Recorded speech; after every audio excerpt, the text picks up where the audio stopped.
Welcome all. Today we shall see various types of electrical furnaces. Okay. Furnace, what we are going to see is the arc furnace. So if a sufficiently high voltage is applied across an arc gap, the air becomes ionized and starts conducting in the form of continuous spark or arc, thereby producing intense heat. When electrodes are made of carbon or graphite, the temperature obtained is in the range of 3000 degrees Celsius to 3500 degrees Celsius. The high voltage required for striking the arc can be obtained by using a step-up transformer fed from a variable AC supply as shown in the figure. The arc also can be obtained by using low voltage across two electrodes initially in contact with each other as shown in figure B.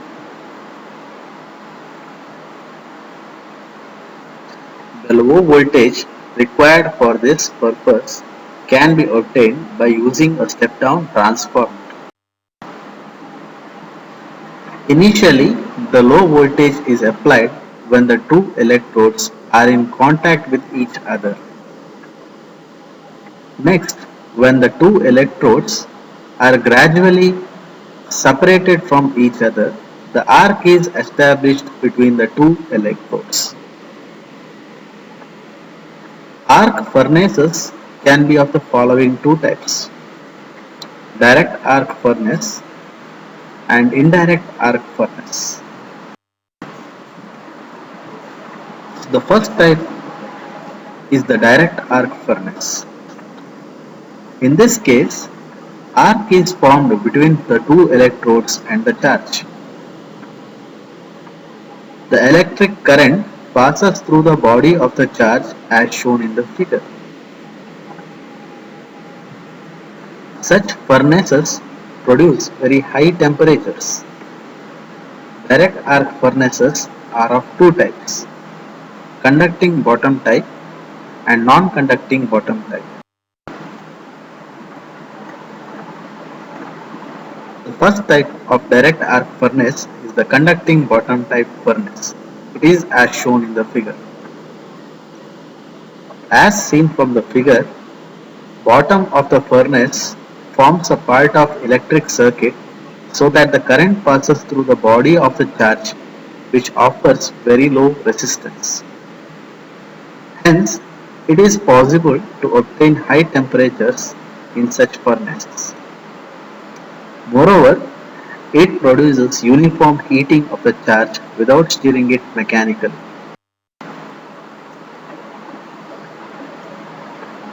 The second type of direct arc furnace is the non-conducting bottom type furnace. In the following figure, no current passes through the body of the furnace. Most common application of this furnace is in the production of steel because of ease with which the composition of the final product can be controlled during refining. Most of the furnace in general use are of non-conducting type bottom type due to insulation problems faced in the case of conducting bottom. So non-conducting bottom type furnaces are more safer compared to conducting bottom type furnace. That is why it is widely preferred in the industries. The second type of arc furnace is the indirect arc furnace. In this case, the arc is formed between the electrodes and the heat thus produced is passed on to the charge by radiation. The figure shows single phase indirect arc furnace which is cylindrical in shape.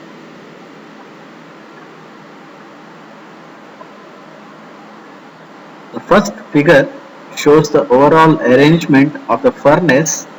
The second figure is more simplified version of the same. The arc is struck by short-circuiting the electrodes manually or automatically for a moment and then withdrawing them apart. The heat from the arc and the hot refractory lining is transferred to the top layer of the charge by radiation. The heat from the hot top layer of the charge is further transferred to other parts of the charge either by conduction or by convection. Since no current passes through the body of the charge, there is no inherent stirring action due to the electromagnetic forces set up by the current. Hence, such furnaces have to be rocked continuously in order to distribute the heat uniformly by exposing different layers of the charge to the heat of the arc. An electric motor is used to operate suitable grinders and rollers to impact rolling motion to the furnace. Rolling actions provide not only thorough mixing of the charge, it also increases the furnace efficiency in addition to increasing the life of the refractory lining material. Since in this furnace charge is heated by radiation only, its temperature is lower than that of the direct arc furnace. Such furnaces are mainly used for melting non-ferrous material, although they can be used in iron foundries where small quantity of iron are required frequently. The next type of heating is the induction heating.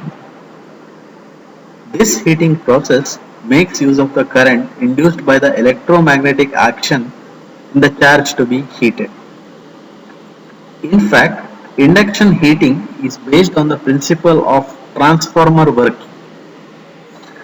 The primary winding, which is supplied from the AC source, is magnetically coupled to the charge, which acts like a short circuit secondary. When an AC voltage is applied to the primary, it induces voltage in the secondary, that is in the charge. The secondary current heats up the charge in the same way as any electric current does when passing through the resistance. If V is the voltage induced in the charge and R is the resistance of the charge, then heat produced will be equal to V square by R. The value of current induced in the charge depends on magnitude of the primary current, turns ratio of the transformer, coefficient of magnetic coupling. Low frequency induction furnaces are used for melting and refining of different metals. However, for other processes like case hardening, soldering, etc., high frequency eddy current is employed. Low frequency induction furnaces employed for the melting of metals are of the following two types. Coal type furnace, which operates just like a two-winding transformer, which can be further subdivided into direct coal type furnace, vertical coal type furnace, and indirect coal type furnace. And the second type of induction furnace is the coreless type furnace. In coreless type furnace, it is inductively heated element is made to transfer heat to the charge by radiation. First type of induction furnace what we are going to see is the coal type induction furnace. It is essentially a transformer in which the charge to be heated forms a single turn short circuited secondary and is magnetically coupled to the primary by iron core. This is the figure of the coal type induction furnace. The furnace consists of a circular hearth which contains the charge to be melted in the form of annular ring. When there is no molten metal in the ring, the secondary becomes open circuit and thereby cutting off the secondary current. Hence, to start the furnace, molten metal has to be poured in the annular hearth. Since magnetic coupling between the primary and secondary is very poor, it results in high leakage flux and low power factor. In order to nullify the effect of increased leakage current, low primary frequency of the order of 10 Hz is used. If the transformer secondary current exceeds current density of 500 amps per centimeter square, then due to the interaction of secondary current with the alternating magnetic field, the molten metal is squeezed to the extent that the secondary current is interrupted. This effect is known as pinch effect. This furnace suffers from the following drawback. It has to run on low frequency supply, which involves extra expenditure on a motor generator set or frequency converter set. It suffers from pinching effect. The crucible for charge is of odd shape and is very inconvenient for tapping the molten charge. It does not function if there is no molten metal in the hearth, that is, when the secondary is open. Every time the molten metal has to be poured to start the furnace. It is not suitable for intermittent service. However, in this furnace the melting is rapid and clean and the temperature can be controlled easily. Moreover, inherent stirring action of the charge by electromagnetic forces ensure greater uniformity in the end product. The second type of coal type induction furnace we are going to see is the vertical coal type induction furnace. It is also called as Ajax-Watt furnace. So this represents an improvement over the coal type furnace discussed previously. This is the diagram of Ajax-Watt furnace.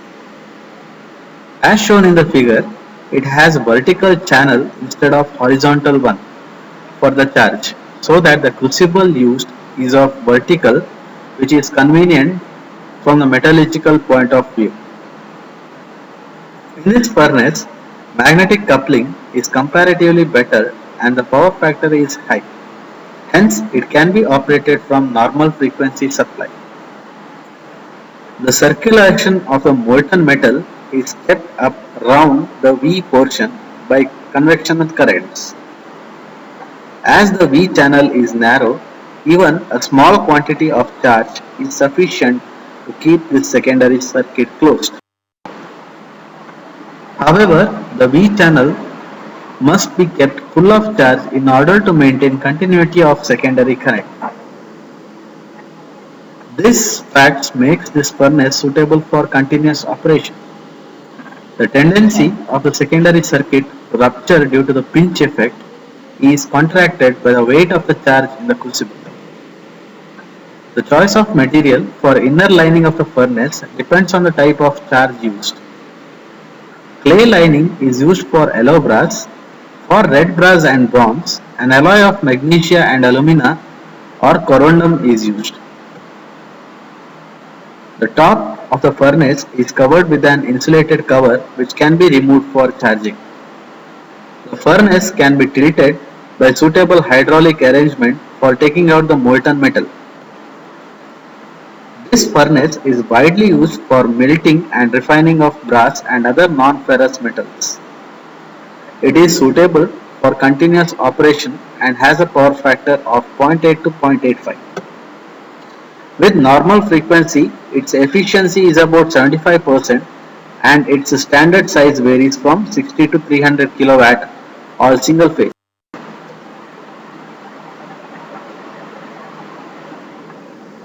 So, indirect core type induction furnace. In this induction furnace, the suitable element is heated up by induction, which in turn transfers the heat to the charge by radiation. So far as the charge is concerned, the conditions are similar to those of resistance oven. This is the drawing of coal type induction furnace, which is indirect coal type induction furnace. So the secondary consists of a metal container which forms the inner walls of a furnace. The primary winding is magnetically coupled to the secondary by iron core. When primary winding is connected to the AC supply, secondary current is induced in the metal container by transformer action which heats up the container. The metal container transfers the heat to the charge. A special advantage of this furnace is the temperature can be controlled automatically without the use of external equipment. The part AB of the magnetic circuit, which is situated inside the oven chamber, consists of a special alloy which loses its magnetic property at particular temperature but regains them when cooled back to the same temperature. As soon as the chamber attains critical temperature, reluctance of the magnetic circuit increases manifold, thereby cutting off the heat supply. The bar AB is detachable and can be replaced by other bars having different critical temperatures. Next type of induction furnace is the coreless type of induction furnace. So mainly there are three parts: primary coil, a ceramic crucible for containing the charge which forms the secondary, and the frame which includes the support and tilting mechanism. This is the diagram of coreless type induction furnace. The distinctive feature of this furnace is that it contains no heavy iron core, with the result that there is no continuous path for the magnetic flux. The crucible and coil are relatively light in construction and can be conveniently tilted for pouring. The charge is put in the crucible and primary winding is connected to the high frequency AC supply. The flux produced by the primary sets up eddy current in the charge and it heats up to the melting point.